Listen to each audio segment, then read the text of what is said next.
Yang perlu diketahui dalam masalah alam barzah adalah semua orang yang punya dosa, dan tidak sempat bertaubat di dunia, maka sudah cukup mendatangkan azab kubur padanya. Walaupun dia belum tentu masuk ke neraka. Karena untuk masuk ke neraka harus ada timbangan amal hari kiamat. Beda kalau orang kafir dan orang musyrik. Orang munafik itu tidak ada lagi timbangan amal. Mereka sudah langsung diseret ke dalam api neraka. Ditimbang amal ini adalah orang-orang yang beriman. Orang yang beriman kepada Allah tapi masih punya dosa, maka ditimbanglah amalnya. Melalui timbangan inilah nanti dilihat, kalau amal baiknya lebih banyak, maka dia masuk ke dalam surga. Kalaupun amal buruknya lebih banyak, masih dilihat lagi apakah Allah masih mau memaafkan dia, atau misalnya dia masih bisa mendapatkan syafaat saudara-saudaranya, kerabatnya, orang yang kenal dia, atau Rasulullah SAW sendiri, bisa saja. Jadi dia bisa saja selamat ke surga. Jadi untuk masuk ke neraka itu ada proses, tapi azab kubur nggak ada prosesnya. Siapapun meninggal punya dosa, teman-teman sekalian, hati-hati. Sekecil apapun dosa itu sudah cukup mendatangkan siksa kubur. Walaupun belum tentu dia masuk ke dalam api neraka. Jadi jangan dianggap remeh. Makanya kisah yang masyhur berhubungan dengan masalah ini adalah kisah Utsman bin Affan radhiyallahu anhu yang pernah menziarahi kuburan lalu terisak-isak menangis seperti anak kecil. Lalu beberapa teman-temannya di zaman khilafah beliau berkata, "Wahai Amir Mu'minin, kenapa anda menangis melihat kuburan? Padahal Nabi SAW sudah menjamin buat anda surga. Dan anda ini siapa? Terkenal anak mantunya Nabi SAW, ya, dapat jaminan surga. Nabi sebutkan lisannya langsung, Utsman di surga, dijamin.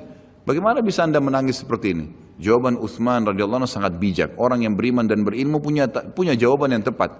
Dia mengatakan Rasulullah SAW menjamin buat saya surga, tapi tidak menjamin saya selamat dari siksa kubur. Dari mana jaminan saya disiksa dulu di kubur? Nanti saya masuk surga, betul. Tapi di kubur disiksa dulu karena masih ada dosa. Maka pemahaman yang dikeluarkan oleh para ulama tentang tadi saya bilang, dosa itu sekecil apapun sudah cukup untuk membuat adanya siksaan, gitu kan? Itu karena pernyataan Utsman bin Affan yang menyebutkan statement tadi, gitu kan? Jadi kita harus memahami poin ini, teman-teman sekalian. Makanya jangan pernah tunda minta maaf sama orang. Jangan pernah tunda mengembalikan haknya orang lain. Jangan pernah menganggap remeh dosa-dosa kecil. Tidak boleh sama sekali. Karena kita akan lihat nanti salah satu penyebab azab kubur adalah tidak cebok pada saat kencing. Masalah kecil yang dianggap kecil oleh orang, gitu kan? Banyak orang anggap remeh. Maaf, banyak saudara-saudara kita yang membawa taksi, kendaraan umum di luar sana, kemudian kadang-kadang kita lihat di pinggir jalan kebelet kencing, main mampir sembarangan saja, ya, kencing sembarangan, tidak membersihkan dirinya, ini berbahaya, penyebab azab kubur. Kata ulama, kalau kencing saja itu sudah menjadi penyebab, bagaimana dengan buang air besar, bagaimana dengan orang junub tidak mandi, bagaimana dengan hal-hal yang lebih besar lagi, gitu kan? Karena memahami hukum-hukum syari seperti ini, kalau hal yang kecil saja dilarang, berarti hal yang besar lebih pantas untuk dilarang. Kalau hal kecil saja mendatangkan azab, berarti hal yang lebih besar lebih pantas mendatangkan azab. Jadi harus hati-hati, gitu kan? Kalau amal ibadah kecil kita kerjakan sudah besar pahalanya, bagaimana dengan amal yang wajib misalnya, atau amal yang besar yang kita kerjakan? Kalau umrah fadilahnya besar, berarti haji lebih besar. Kalau sholat sunnah besar, tahajud, maka sholat 5 waktu lebih besar pahalanya, dan seterusnya. Jadi poin-poin ini dalam mukaddimah kita harus difahamin baik-baik, gitu kan?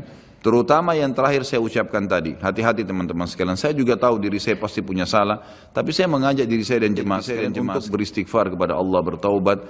Jangan tunda pengembalian haknya orang lain, meminta maaf kalau punya kesalahan. Jangan tunda-tunda, jangan bilang nanti Idul Fitri baru saya minta maaf. Enggak ada perintah dalam agama seperti itu. Sebelum pejamkan mata nanti malam minta maaf semua. Dan orang cerdas adalah orang yang tidak menyiapkan musuh pada hari kiamat. Hati-hati. Jangan siapkan musuh siapapun dia.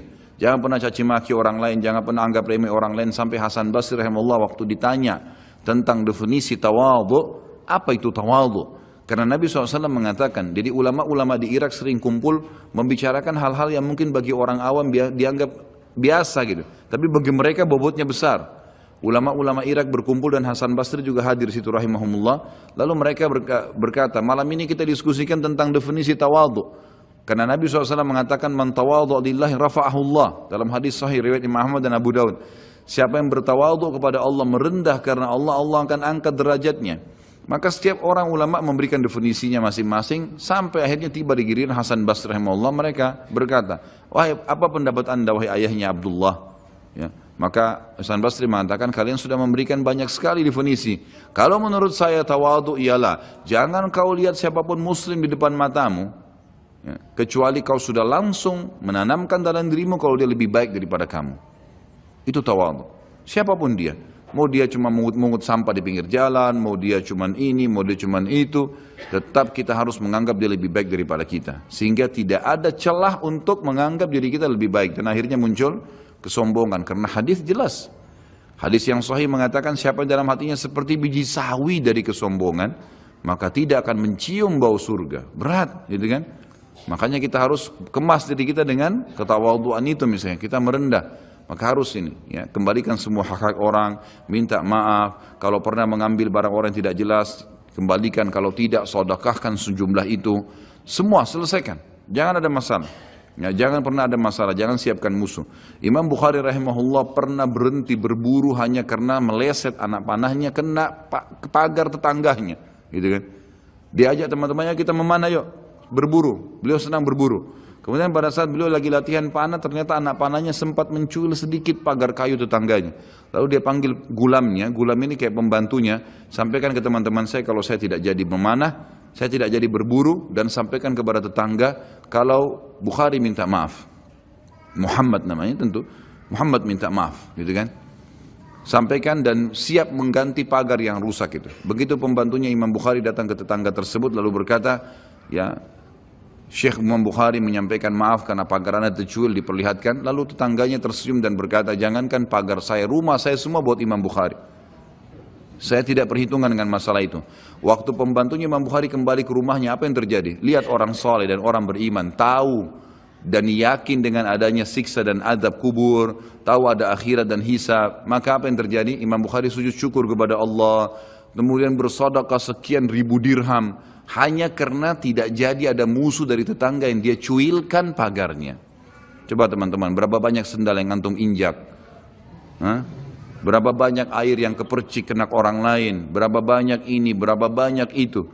Berapa banyak yang kita anggap remeh mengambil karena teman punya dan seterusnya. Ini hati-hati. Jangan siapkan musuh hari kiamat. Azab kubur datang kepada siapapun yang masih punya dosa. Dan dosa ada hubungannya dengan Allah subhanahu wa ta'ala, ada hubungannya dengan makhluk. Kalau berhubungan dengan Allah Azza wa Jalla, kita bertaubat kepada Allah. Allah Maha Pemurah, Dia akan terima taubat hamba-hambanya asal ikhlas. Tapi dengan makhluk nggak bisa, mencuri, menggunjing, memfitnah, ya, mengambil, memakan, ya, merusak namanya orang lain. Ini nggak boleh. Ini harus selain taubat kepada Allah, meminta maaf kepada orangnya. Nah, ini tidak boleh ditunda ini. Nggak ada gengsi di sini.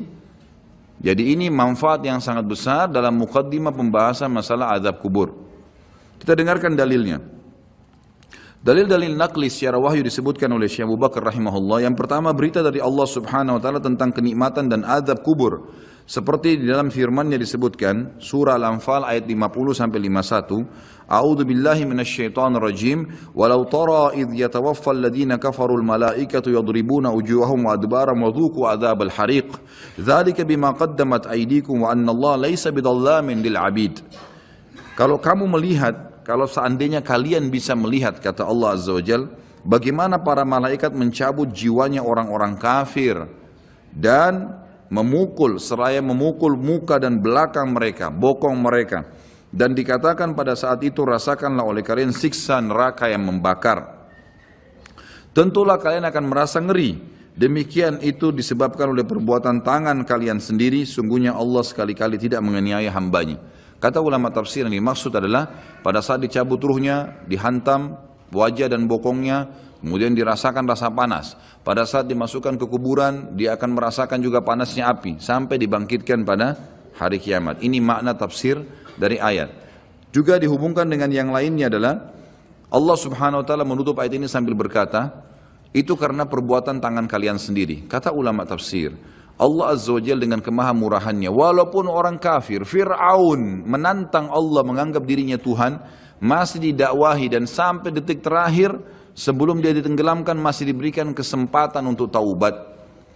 Makanya kata Nabi SAW, wala yahliku illa halik, tidak ada orang yang masuk neraka kecuali orang yang bobrok, Karena sampai dia mau meninggal, sinyal Allah terus datang untuk taubat.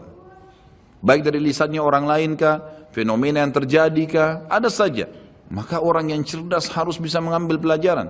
Teman-teman, ulama juga menitikberatkan begini. Setiap azab Allah akan datang yang besar, Allah selalu datangkan azab yang kecil sebagai peringatan. Sebelum seseorang itu rubuh hotelnya, terbongkar aibnya karena dia berzina, akhirnya dibuka orang seluruh dunia bisa melihat, maka pada saat pertama dia mau berzina, Allah subhanahu wa ta'ala tanamkan rasa takut dalam dirinya, khawatir ketahuan. Tangkap tak sinyal itu? Enggak, tetap ngotot jalan. Baik, setelah itu Allah subhanahu wa ta'ala buat pasangannya telepon. Ada temannya telepon, gitu kan? Atau pasangan yang sedang dia akan ini juga begitu. Tetap juga tidak mau. Maka mungkin digerebek pada saat dia masuk di hotel, kemudian ketahuan, dipublikasikan oleh polisi. Masih juga diulangin, maka sekalian Allah rubuhkan tempat itu dengan gempa, kemudian terbongkar lebih besar aibnya. Seperti pernah terjadi di Mesir begitu. Akhirnya rubuh sebuah hotel yang memang selalu dipakai untuk zina, dan banyak sekali, subhanallah, dengan hikmah Allah, orang-orang yang berzina meninggal sementara mereka lagi berzina dan tidak rusak badannya di hotel itu, sementara hotelnya hancur. Allah datangkan azab yang besar setelah datang tahapan-tahapan yang kecil.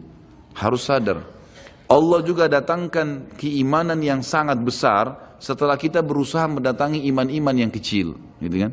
Berbuat dulu amal-amal soleh, nanti Allah akan datangkan keimanan. Terus kita jaga, akan datang keimanan yang besar sekalian, yang akhirnya kita sudah betul-betul siap untuk berkorban di jalan Allah subhanahu wa ta'ala. Jadi ini yang dimaksud dengan firman Allah tadi di penutupan ayat Al-Anfal ayat 51, itu adalah perbuatan tangan kalian sendiri. Sampai sebelum meninggal, sebenarnya kalian masih bisa selamat dari azab kubur, dari azab akhirat, dari siksaan malaikat dalam mencabut ruh, asal memang kalian dasarnya taubat. Kemudian firman Allah subhanahu wa ta'ala juga di dalam surah Al-An'am ayat 93 sampai 94. A'udzu billahi minasyaitonir rajim. Walau tara idz zalimuna fi gamaratil mauti wal malaikatu basitu aydihim akhriju anfusakum al yawma tujzauna 'adzabal huni bima kuntum taquluna 'alallahi ghairal haqqi wa kuntum an ayatihi tastakbirun. وَلَقَدْ جِئْتُمُونَا فُرَادًا كَمَا خَلَقْنَاكُمْ أَوَّلَ مَرَّةٍ وَتَرَكْتُمْ مَا خَوَّلْنَاكُمْ وَرَاءَ ظُهُورِكُمْ وَمَا نَرَى مَعَكُمْ شُفَعَاءَكُمُ الَّذِينَ زَعَمْتُمْ أَنَّهُمْ فِيكُمْ شُرَكَاءُ لَقَدْ تَقَطَّعَ بَيْنَكُمْ وَضَلَّ عَنْكُمْ مَا كُنْتُمْ تَزْعُمُونَ. Alangkah dahsyatnya sekiranya kalian bisa menyaksikan bagaimana orang-orang zalim. Zalim di sini kata ulama masuk kafir dan fasik. Fasik ini muslim, masih banyak dosanya, tidak sempat taubat. Kalau kalian bisa melihat bagaimana pada saat mereka berada dalam tekanan-tekanan sakaratil maut, proses dicabutnya ruh, sedang para malaikat memukul dengan tangannya sambil berkata, keluarkan nyawa kalian. Di hari itulah kalian akan dibalas dengan siksaan yang menghinakan. Siksaan mulai dari cambukan malaikat, masuk di alam barzakh, kemudian nanti di akhirat. Karena kamu selalu mengatakan terhadap Allah perkataan yang tidak benar, dan karena maksudnya setiap kali diingatkan ini Allah larang loh, nggak apa-apa, ini Allah perintahkan, ya sudah kamu aja yang kerjain. Selalu berkata yang tidak benar terhadap Allah.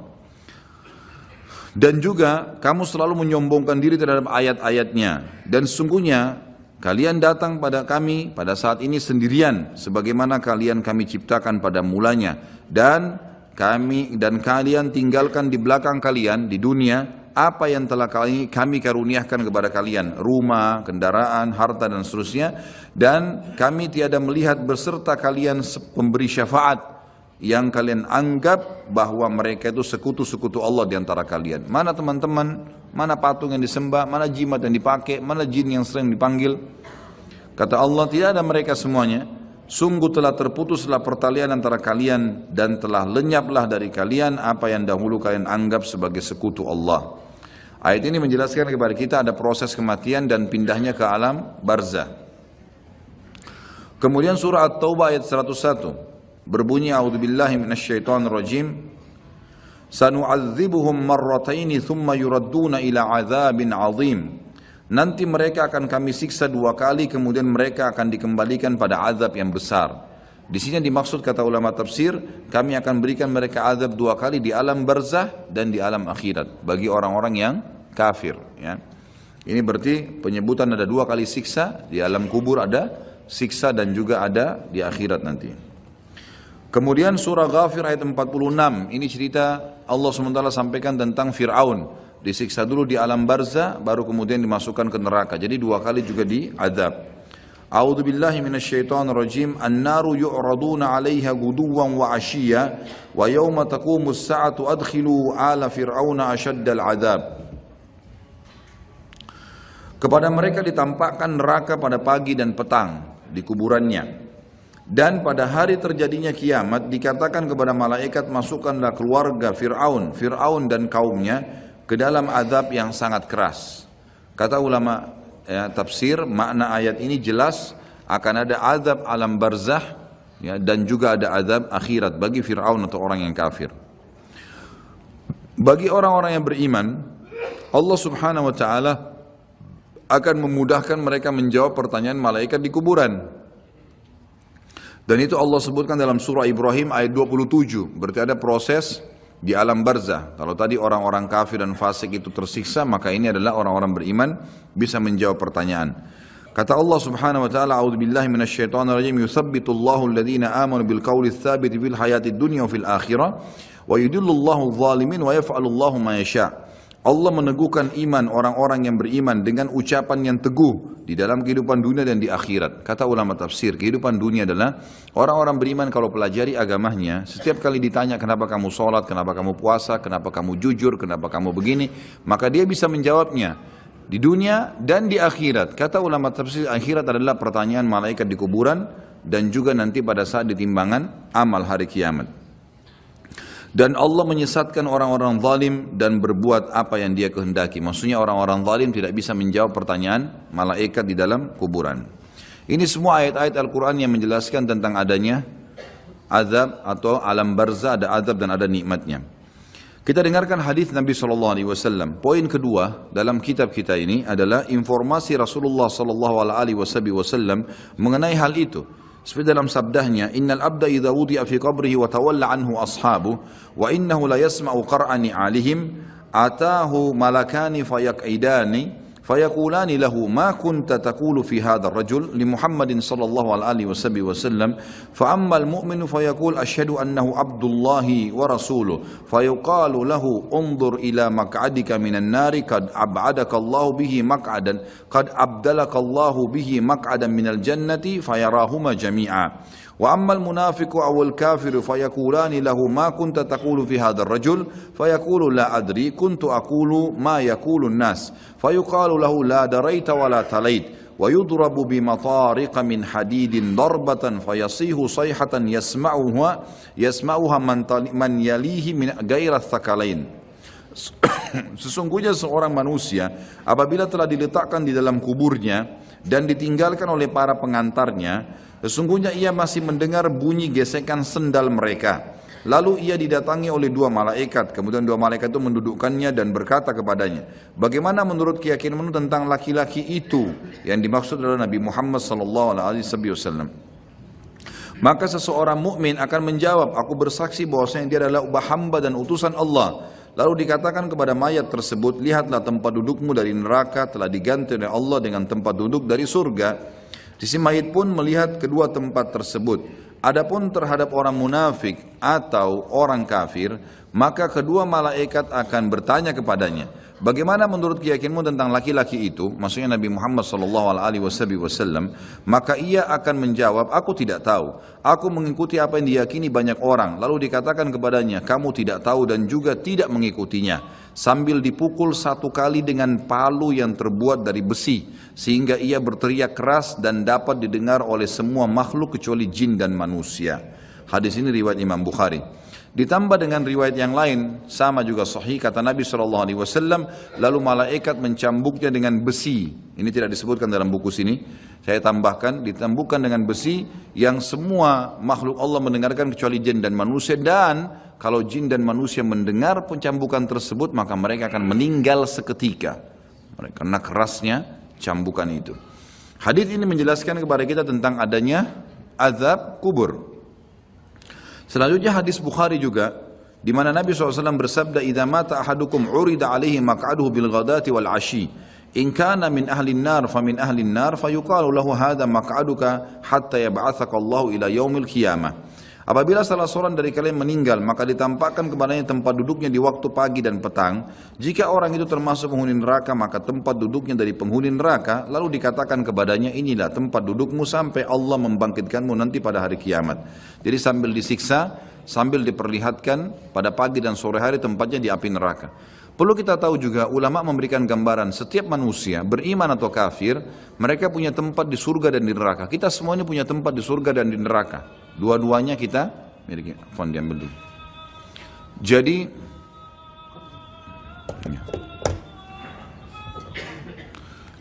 Jadi kita semua ini punya tempat di surga dan di neraka. Punya tempat di surga dan di neraka. Kalau seseorang mukmin meninggal dunia, maka tempatnya di surga ditempati oleh dia dan tempat di neraka diberikan kepada orang kafir. Kalau dia meninggal dalam keadaan kafir, atau dia munafik, atau dia musyrik, kekal di api neraka, maka dia akan mendapatkan tempatnya di neraka dan tempat yang di surga diberikan kepada orang-orang yang beriman.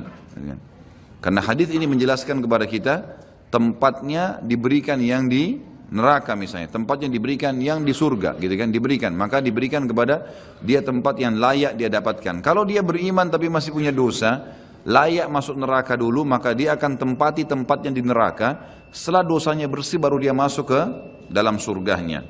Seperti itu memahami makna daripada hadis tadi. Kemudian juga ada hadis yang lain, tidak disebutkan dalam buku ini, saya sebutkan, kata Nabi SAW, kalau seseorang mukmin meninggal dunia maka akan datang kepadanya 3 sosok malaikat. 2 malaikat rahmat kiri kanan membawa kain kafan dari surga, dan 1 malaikat maut di ubun-ubun kepalanya mengatakan kepadanya, hai jiwa yang baik, kembalilah kepada rahmat dan pengampunan Tuhanmu. Maka ruhnya keluar lebih mudah daripada air dari mulut kendi. Kemudian ditangkap oleh malaikat rahmat dan dibungkus dengan kain kafan dari surga, lalu dibawa ke langit. Begitu menembus 7 lapis langit, setiap malaikat di langit berkata kepada malaikat rahmat, siapa ini? Sungguh mulia ruh ini. Kata Nabi SAW, karena ruhnya mengeluarkan wangi yang lebih wangi daripada bau kasturi. Dan insya Allah mudah-mudahan kita termasuk di sini. Lalu berkata Nabi SAW, semua malaikat berkata, semoga Allah membuat ruh ini lewat di sisi kami. Lalu sampai di langit ke-7, terdengar suara dari langit, ini tidak dijelaskan, Allah langsung yang menyampaikan atau malaikat yang menyampaikan pesan Allah. Maka dikatakan, catatkan hambaku ini termasuk penghuni surga, kembalikan dari dunia, di sana saya ciptakan, di sana pula saya akan bangkitkan. Diantarlah jenazahnya, ruhnya bersama jenazahnya diantar oleh kerabatnya, lalu 3 langkah pengantar masih meninggalkan tempat tersebut, dia masih mendengar suara sandal mereka. Sampai setelah 3 langkah, maka malaikat datang mendudukkan dia lalu bertanya, siapa Tuhanmu, siapa nabimu, apa kitabmu? Dia, kalau dia orang mukmin, dia menjawab sebagaimana tadi dalam Al-Quran yang disebutkan dalilnya ya, yang dalam surah Ibrahim ayat 27 itu. Kata Nabi SAW, kalau kalian mau bacalah ayat itu, yuthabbitullahu alladhina amanu bil qawli tsabit fil hayatid dunya wa fil akhirah. Al-ayah. Allah akan tetapkan di lisan orang-orang beriman untuk menjawab pertanyaan di dunia dan juga di akhirat. Akhirat termasuk alam barzah. Maka dia jawab, Tuhanku Allah, Nabiku Muhammad, kitabku Al-Quran. Setelah itu dibukakan baginya pintu neraka. Dia ketakutan melihat azab, siksaan, orang teriak, api yang berkobar-kobar, luar biasa. Sebagaimana juga nanti akan kita bahas kalau membahas masalah neraka. Neraka itu nanti akan penuh, ya, akan penuh tergenang dengan nanah dan darah penghuni neraka. Dan akan menjadi minuman dan makanan penghuni neraka itu sendiri. Na'udzubillah. Maka dia ketakutan, lalu kata malaikat, lihatlah dari apa Allah selamatkan dirimu. Dulu kau bisa masuk sini, tapi karena kau patuh, kau beriman, beramal soleh, kau selamat. Ditutup, dibuka pintu surga, dayang-dayang, permadani, istana, buah-buahan. Dia kagum, kata malaikat, ini tempat kau sekarang. Maka dia pun berdoa mengatakan, ya Allah cepatkan waktu karena aku ingin masuk ke dalam surgaku. Lalu kemudian datang di sebelahnya orang yang tampan, bajunya bersih, badannya wangi. Lalu dia kagum mengatakan, siapa kamu ini? Kata dia, saya amal baik yang akan menemani kau sampai hari kiamat. Solat anda, ini hadir di majelis ilmu seperti ini, puasa, sedekah, bakti dengan orang tua, kerjakan saja itu sampai mati, insya Allah akan menemani kita di kuburan. Lalu kemudian ya dia ditemani oleh amal tersebut. Lalu Allah SWT berfirman, kata Nabi SAW, lalu Allah berfirman berkata kepada para malaikat, lapangkan kuburan hambaku ini seluas pandangan matanya, dan ya bukalah jalannya supaya dia bisa lihat tempatnya di surga, karena dia belum bisa masuk setiap pagi dan petang hari. Lalu jadilah kuburannya taman dari taman surga, gitu. Kemudian sebaliknya kalau orang fasik atau orang kafir, fasik orang yang banyak dosanya, tidak sempat taubat tadi, dan orang kafir, prosesnya sama, datang malaikat maut diubun-ubun kepalanya dan dua malaikat kiri kanan azab, penyiksa bawa kain kafan dari neraka, lalu malaikat maut berkata, hai jiwa yang busuk, keluar kepada murka Tuhanmu. Maka dia berserakan di tubuhnya, enggak mau keluar, malaikat pun menarik dengan keras sambil berkata, kau pasti akan keluar. Maka ditariklah dengan keras seperti bulu domba yang dibasahkan, dililitkan di pohon berduri lalu ditarik dengan keras sehingga berantakan bulu domba itu. Lalu dibungkus dengan kain kafan dari neraka, dibawa ke langit. Baru di langit pertama semua malaikat nolak, tidak ada yang mau menerimanya. Sambil berkata kepada malaikat azab, ruhnya siapa ini? Sungguh buruk ruh ini. Kata Nabi SAW, karena ruh itu mengeluarkan bau yang lebih busuk daripada bau bangkai. Lalu kemudian kata Nabi SAW, terdengar suara dari langit, Allah berfirman, catatkan hambaku ini termasuk penghuni neraka. Kembalikan dia di dunia, di sana saya ciptakan, di sana pula saya akan bangkitkan. Dikembalikan bersamaan jasadnya diantar oleh kerabatnya. Kemudian pada saat mereka melangkah 3 langkah masih dengar suara sendalnya. Lalu datang malaikat menundukkan dia, menanyakan siapa Tuhanmu, siapa nabimu, apa kitabmu. Kalaupun dia orang muslim hafal mati, tetap jawabannya sama. Innama aqulu kama kana yaqulun nas. Saya enggak tahu, saya cuma ikut-ikut dulu orang bilang apa. Dibukakan baginya pintu surga, dayang-dayangnya, permadadinya, semua fasilitas yang luar biasa. Dia kagum, kemudian malaikat mengatakan, lihat dari apa kamu haramkan dirimu. Kamu bisa masuk sini, tapi kamu yang tidak mau. Ya. Lalu ditutup, dibuka pintu neraka, azab, teriak-teriak orang yang disiksa. Lalu dia ketakutan, kata malaikat, ini tempat kamu sekarang, tidak bisa kamu lari darinya. Maka dia berdoa mengatakan, ya Allah jangan cepatkan waktu karena aku tidak ingin masuk ke dalam nerakaku. Datang di sebelahnya orang yang tampangnya buruk, badannya tidak baik, menakutkan. Lalu dia mengatakan, siapa kamu ini? Dia mengatakan, saya amal burukmu yang menemani kau sampai hari kiamat. Zinahnya, dustanya, ribanya, durhaka dengan orang tua, ini semua perbuatan buruk. Harus taubat, kalau tidak akan menemani di kuburan, naudzubillah. Lalu kemudian kata Nabi SAW menutupan hadis Bukhari, Allah mengutus kepadanya malaikat yang tidak punya pendengaran dan penglihatan, yang membawa besi, sebuah besi. Kalau besi itu seluruh jin dan manusia bersatu untuk membalikkan saja, mereka tidak akan mampu. Lalu dihantamkan ke orang ini sampai dia hancur, kemudian diulangi lagi, begitu terus sampai hari kiamat. Riwayat lain mengatakan juga, riwayat Bukhari penutupannya, Allah subhanahu wa ta'ala membuat dinding kuburannya menjepit sampai tulang rusuknya seperti ini, kemudian diulangi lagi. Ulama hadis menggabungkan kedua hadis berkata, dia sambil dipukul, sambil dijepit, hancur, diulangi lagi, begitu terus sampai hari kiamat. Jadi ini na'udzubillah azab kubur yang sudah disampaikan oleh Nabi SAW. Bersyukurlah teman-teman kita sudah tahu dari sekarang, ya tinggal bagaimana menjaganya. Nabi SAW dalam hadis yang lain riwayat Bukhari juga selalu berdoa agar dijauhkan dari kuburan. Sebagaimana doa sebelum salam, Allahumma inni a'udzubika min adabil qabri wa min adabin nari wa min fitnatil mahya wal mamati wa min fitnatil masihid dajjal. Ya Allah, sungguhnya aku berlindung kepadamu dari adab kubur, dari adab neraka, dari cobaan fitnah kehidupan dan kematian, serta dari fitnah masihid dajjal.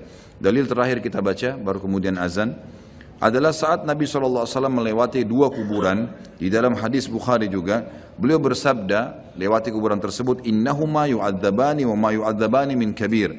Kedua penghuni kuburan ini sedang disiksa dan mereka disiksa bukan pada hal yang dianggap besar oleh manusia. Thumma qala bala amma ahaduhuma.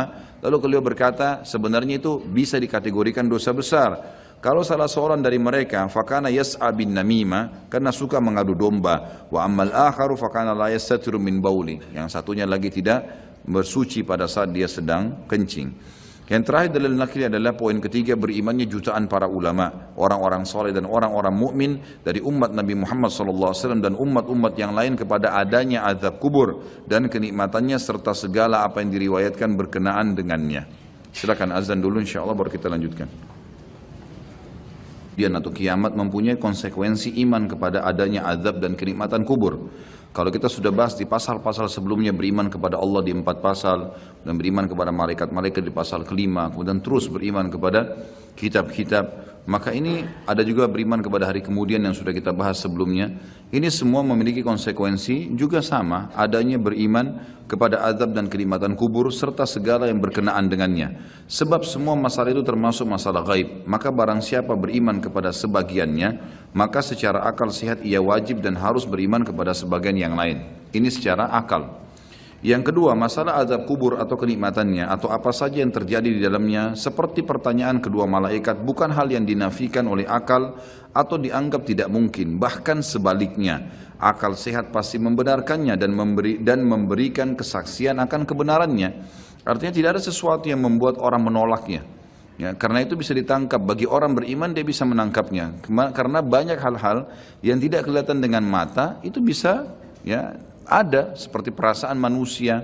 Juga nanti akan beliau titik beratkan poin ketiga secara akal. Menguatkan poin kedua adalah orang yang tidur kadang bermimpi tentang sesuatu yang membahagiakannya,